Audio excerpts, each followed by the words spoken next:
I still remember the glow. Not the kind that comes from fireworks or a summer bonfire, but the bluish humming glow of our living room television, pulling us toward it like moths around a porch light.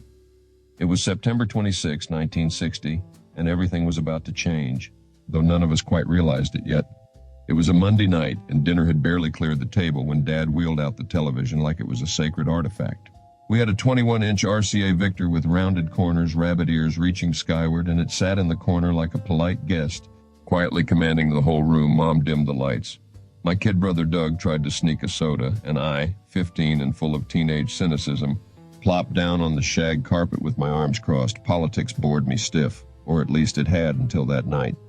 "Boys," my father said, adjusting the rabbit ears, "you're about to witness history." He wasn't wrong.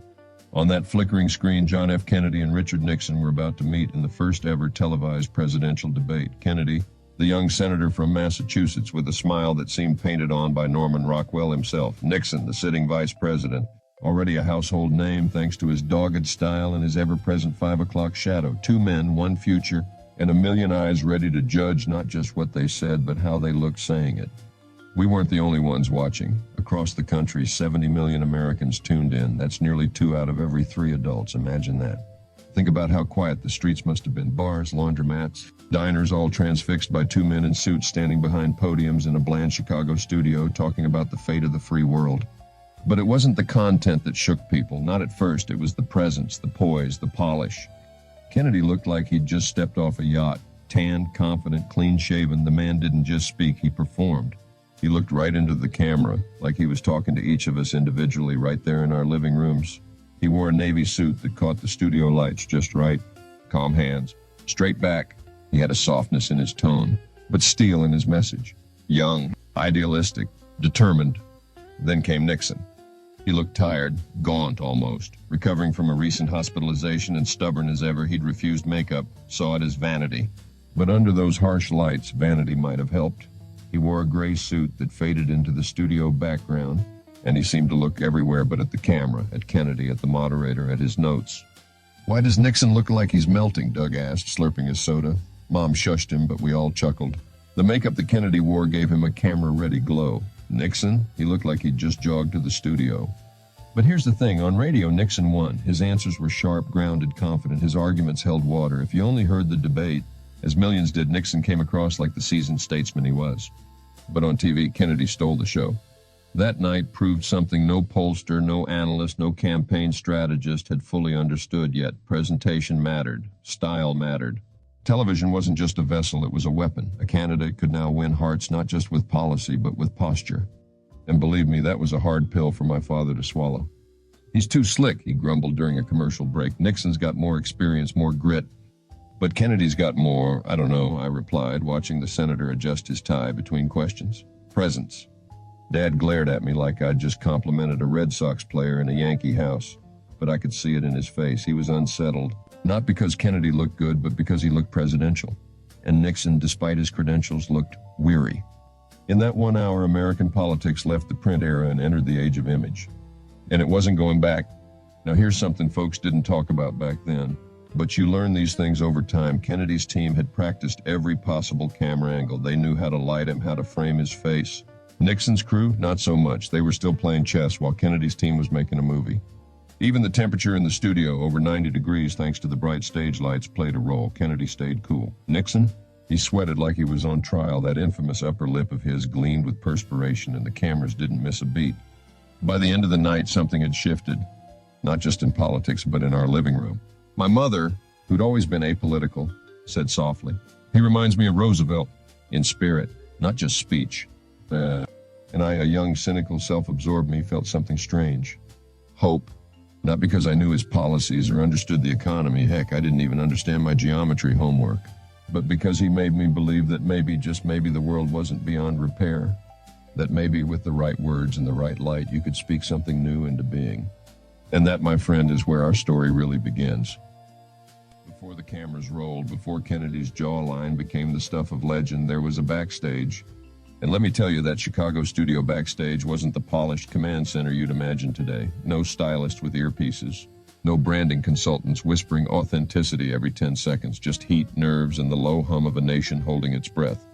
I wasn't in the studio, of course. I was 15 and rooted to my living room like the TV antenna on the roof. But over the years, as the behind-the-scenes details came out, interviews, documentaries, anecdotes told in smoke-filled dens, I pieced it together like a jigsaw puzzle on a rainy afternoon. And now, when I close my eyes, I can see it like I was there. The year was 1960. The Cold War was humming, the suburbs were booming, and the nation stood on the edge of something new. But back there, in the dressing rooms of WBBM-TV, it was just two men and their team, prepping for a fight not with fists, but with poise, posture, and a stare into the camera lens. Nixon was running hot, literally. He'd been hospitalized just a few weeks earlier for a nasty knee infection, and he looked like a man trying to pretend he wasn't in pain. In his dressing room, aides were trying to convince him to put on makeup, and Dick, always the fighter, always the scrapper, said no. Now, let me explain something. Television in 1960 wasn't kind. The cameras were massive, the lights were hotter than the Florida sun in July, and every pore, every twitch, every bead of sweat was captured in brutal honesty. Nixon thought makeup was a frill, a cosmetic trap he wouldn't fall into. But politics was no longer a radio show, it had become a performance, and Dick Nixon hadn't read the script. There's a famous story about how Nixon bumped his knee on the way in and refused to sit down in the green room. He stood, pale and shadowed, waiting for his turn like a boxer backstage, trying not to limp. He looked into the mirror and didn't see what we saw. Now over in Kennedy's corner, a whole different story. Jack Kennedy was a man born for the spotlight. That wasn't just about charm, it was discipline. He was wearing a crisp navy suit that his team had chosen precisely because it popped on black and white TV. His shirt was starched, his tie was centered, and yes, he wore a light touch of stage makeup, not vanity, strategy. While Nixon paced and scowled, Kennedy sat, calm, hands folded, legs crossed. One aide recalled that Jack barely looked at his notes. He'd already memorized what mattered, and instead of rehearsing policy points, he practiced eye contact with the camera. That's the part that hit me when I learned it years later. While Nixon looked at the moderator, Kennedy looked at us, the people in the living rooms, the families with frozen casseroles on their plates, the veterans, the kids like me. He didn't just answer questions, he addressed a nation. BBM-TV Studio One in Chicago wasn't built for this, not really. Sure, it had lights and cameras, but it wasn't ready for the emotional weight of 70 million eyes. The studio lights pushed the temperature over 90 degrees. You'd have thought they were launching a rocket in there. Technicians scurried, producers whispered, and in the center stood two podiums, two stages really, and history waiting to be made. In came Kennedy, straight back, relaxed brow. He walked like a man taking a stroll, not entering a battlefield. The audience murmured. Then Nixon, slower, paler, his legs still sore, his body still weak. He nodded politely but didn't smile much. That famous Nixon scowl, it was already forming. The moderator cleared his throat. The red light blinked on. And just like that, everything changed. Back home, our family watched it unfold like a play.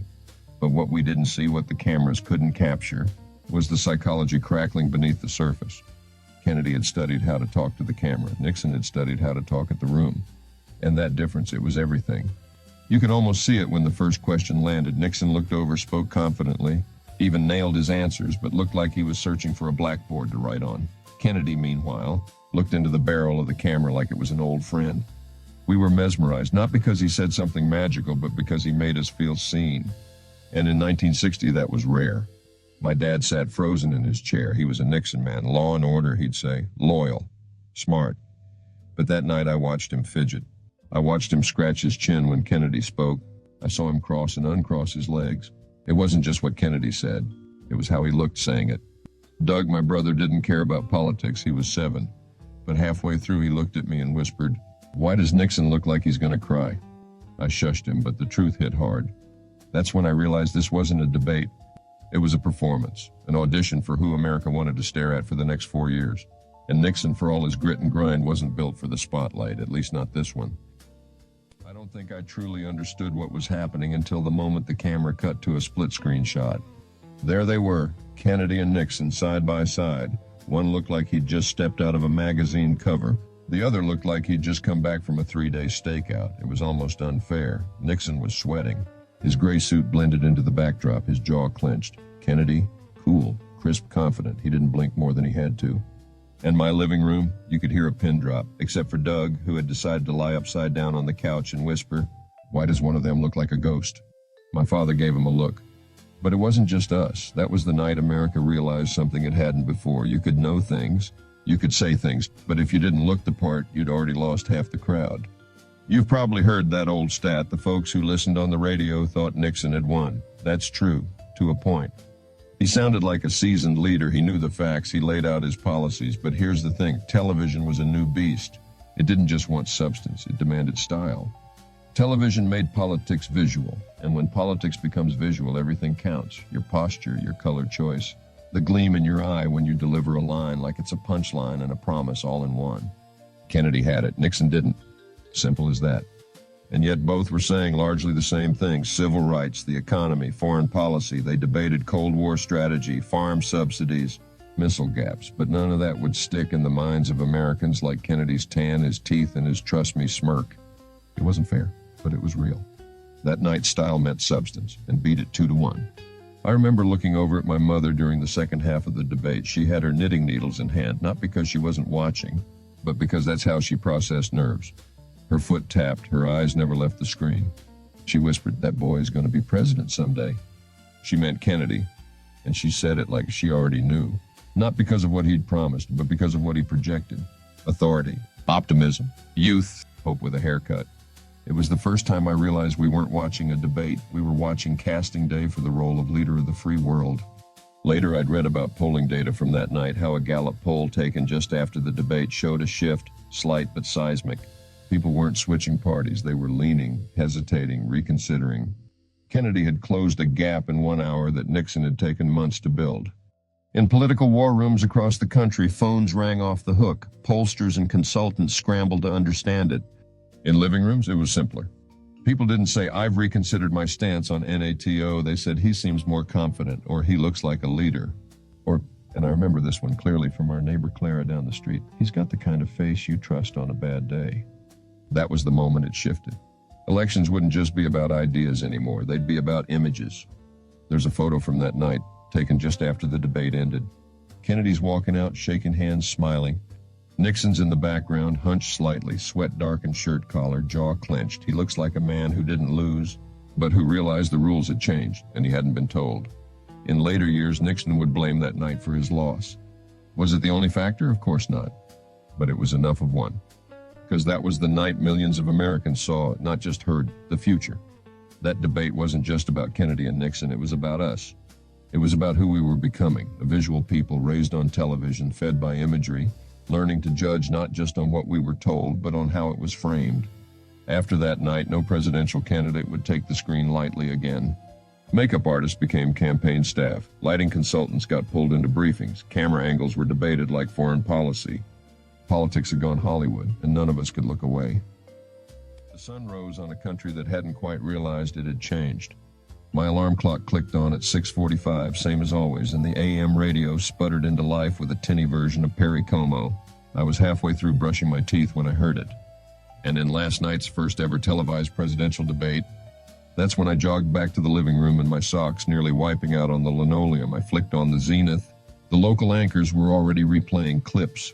The camera panned to Kennedy's face, calm, clear-eyed, leaning ever so slightly forward in that I'm listening posture. Then it cut to Nixon, dabbing his upper lip with a handkerchief. And just like that, the narrative was born. I walked to school that morning, and even that felt different. Folks at the corner barbershop weren't talking about the Dodgers. They were talking about posture and sweat and Kennedy's cool-as-a-cucumber vibe. "I tell you, Lou," one man said through a cloud of cigar smoke, "that boy looked like a movie star. Like Clark Gable with a cause." At the diner down the road, Betty, the waitress who'd been topping off my hot cocoa since I was 10, leaned across the counter and said, "I think I just saw the next president of the United States on my black and white last night." And she wasn't talking about Nixon. That was the story everywhere, not what was said, but how it was seen. Now, don't get me wrong, the newspapers tried to play it even. The headlines the next day were your usual suspects. Both men hold firm on policy positions. Kennedy and Nixon clash on Cold War civil rights. First ever televised debate marks new era. But the photos told a different tale. Page after page, Kennedy stood tall and camera ready, his tie crisp, his face evenly lit. Nixon? That poor man looked like he'd fought off a fever and lost.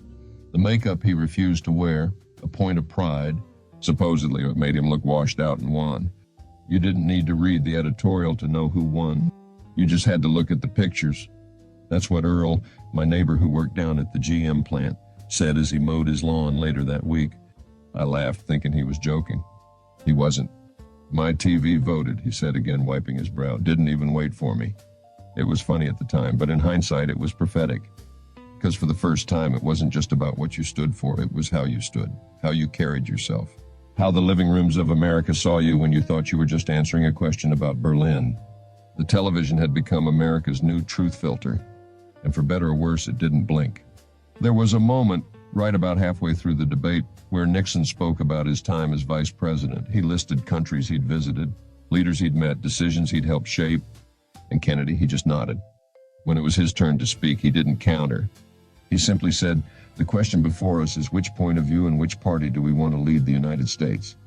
He let the camera do the rest. That single sentence, calm, direct, no notes, cut through the living rooms like a razor.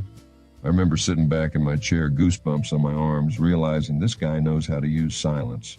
It wasn't just politics, it was theater. Campaign managers saw the polls shift within days, not dramatically, but undeniably. Before the debate, Kennedy had been the fresh-faced underdog, the Catholic kid from Massachusetts with too much charisma and not enough experience.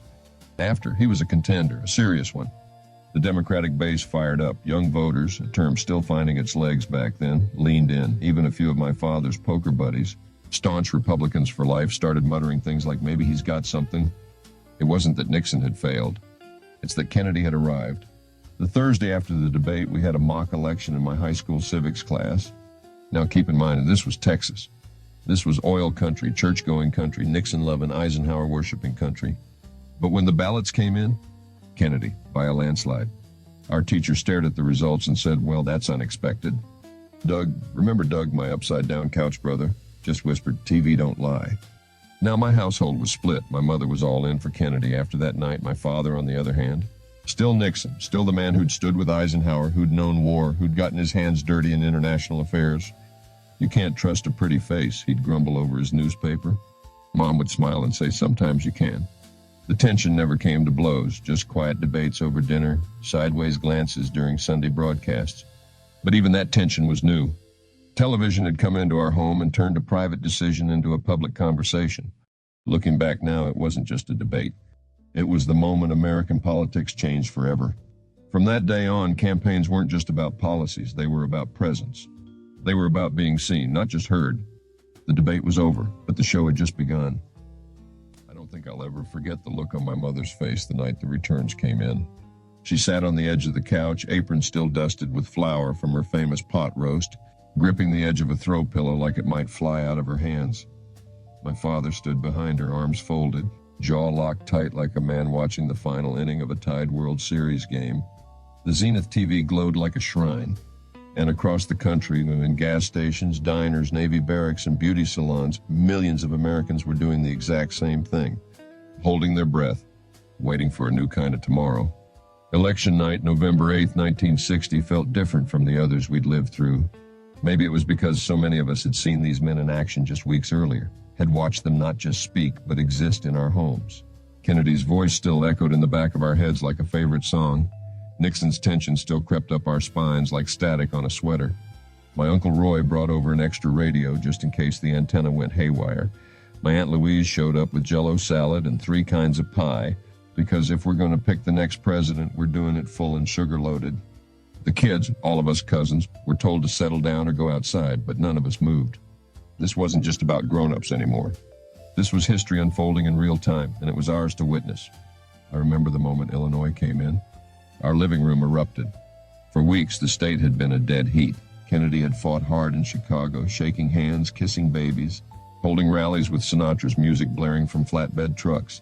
Nixon had banked on the downstate vote and the quiet trust of farmers and veterans. But when the announcer leaned in and said, NBC Projects Illinois for Senator John F. Kennedy, my mother screamed like the Beatles had just walked through the front door. My father didn't say a word, just scratched his head and walked to the kitchen to refill his coffee. It was like watching 2 tectonic plates shift under the same roof. By midnight, it was clear this wasn't going to be a blowout. Every network had its own board of states, some blue, some red, and most in that maddening, too close to call gray. California, Ohio, Michigan. They danced across the screen like poker chips tossed in slow motion. The anchors, buttoned up, breathless, kept saying things like historic turnout and unprecedented tension, but we didn't need them to tell us. We felt it in our bones. It was a battle between two versions of America, one looking forward with hope and slick suits, the other rooted in experience, war stories, and wary pragmatism. I remember one broadcast, cut away to a BBC feed, a London news anchor reporting that the pubs were still full at 3 a.m., crowds glued to televisions, watching the fate of the Western world unfold. Soviet newspapers had been running cynical editorials all week, speculating on what either outcome might mean for the Cold War. Even down in Havana they were watching, radios crackling with coverage as Castro's Cuba braced for whoever would step into Eisenhower's shoes. And I'll tell you this, even at 15, I knew this was bigger than Nixon versus Kennedy. This was about image versus instinct, youth versus establishment, black and white versus technicolor. It was almost 3 a.m. when we saw the moment. Walter Cronkite took a deep breath and said it. At this hour, with key states breaking towards Senator Kennedy, the path to 270 electoral votes appears likely. Mom burst into tears. Dad muttered, "I'll be damned." Doug and I, we looked at each other like the world had just flipped. Kennedy hadn't officially won yet, but you could feel the tide pulling. A generation had held its breath, and now it was exhaling. That night, phones rang off the hook in our neighborhood. People who hadn't spoken in weeks were suddenly calling each other. "Did you hear?" "Can you believe it?" Old Army buddies congratulated each other. High school debate clubs were already claiming they'd called it first. Church groups planned a prayer for unity. College kids blared jazz from their dorm windows. Even in the Deep South, where Kennedy's Catholicism had stirred suspicion, there was grudging admiration. "He kept his head," one caller told a local radio host, "and Lord knows we'll need that." When the morning paper thudded onto our porch, front page screaming, "Kennedy wins," my father stood there staring at it for what felt like a lifetime. He didn't say anything, just carried it inside, folded it carefully, and placed it in the top drawer of his desk. He never admitted it, but I think in that moment he understood what the rest of us had felt weeks earlier. That history had turned the page. Kennedy's victory wasn't massive. It was razor thin, the closest since 1916. But it didn't feel small. It felt inevitable. Like the country had looked into the camera lens, seen its reflection, and decided to try something new. A president born of the 20th century. A leader who embraced the lens, not just the pen. A man whose rise wasn't through smoke-filled backrooms, but through televised poise and youthful ambition. And that scared some folks. But for the rest of us, it was like watching the future arrive in high fidelity. It didn't hit me right away. Not in the confetti or the campaign buttons. Not even in that grainy morning paper with Kennedy's smile taking up half the front page. It hit me a week later when we were at the grocery store. My mom was elbow deep in the produce bin, picking through oranges, and I wandered off toward the magazines. I flipped through a Life cover with Jackie Kennedy in a powder blue coat holding the hand of a little girl at a rally. And right there, wedged between the gossip rags and World War II retrospectives, was a new kind of headline. Television, the Kingmaker. That's when I knew. We hadn't just watched an election. We'd witnessed the birth of something new. Before 1960, politics was something you read about. It happened in smoky Senate chambers, on newsprint, through wires and telegrams and the occasional radio address. But now, it was in your living room. It was in your face. Kennedy wasn't just a president-elect. He was the first TV president, and he knew it. He stood like a movie star and spoke like a teacher, and whether you liked him or not, you watched him. You couldn't help it. The camera loved him, and he loved it back. Now, to be fair, Nixon wasn't done, not by a long shot. The man came back swinging in later years, and eventually he claimed the Oval Office on his own terms. But that first debate, it haunted him. He later admitted he'd underestimated the power of television. That night he'd refused makeup, refused rest. He looked gaunt, pale, like a man cornered in a hospital hallway. And while the radio audiences thought Nixon had won on substance, the television viewers, 70 million strong, saw a different story. They didn't just hear the answers. They saw the sweat. They saw the darting eyes. They saw doubt.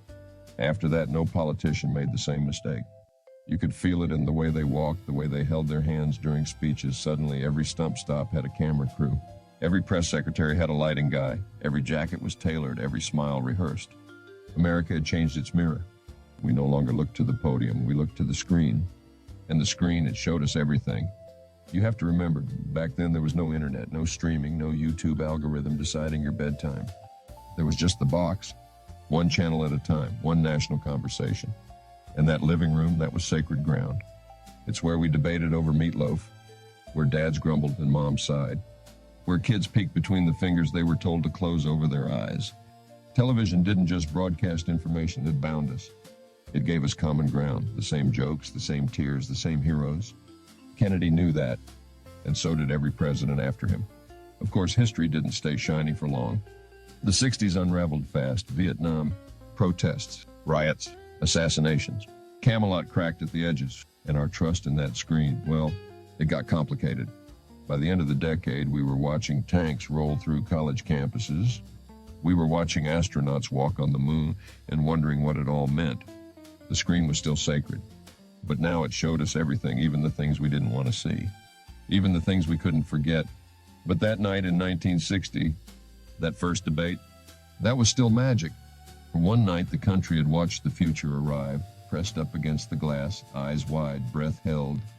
2 men, 1 camera, and 70 million souls leaning in.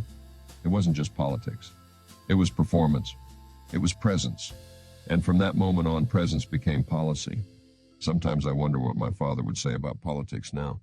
He never quite trusted the screen, said it was too easy to fake a smile, too tempting to hide behind slick production. But he watched, didn't he? He cared.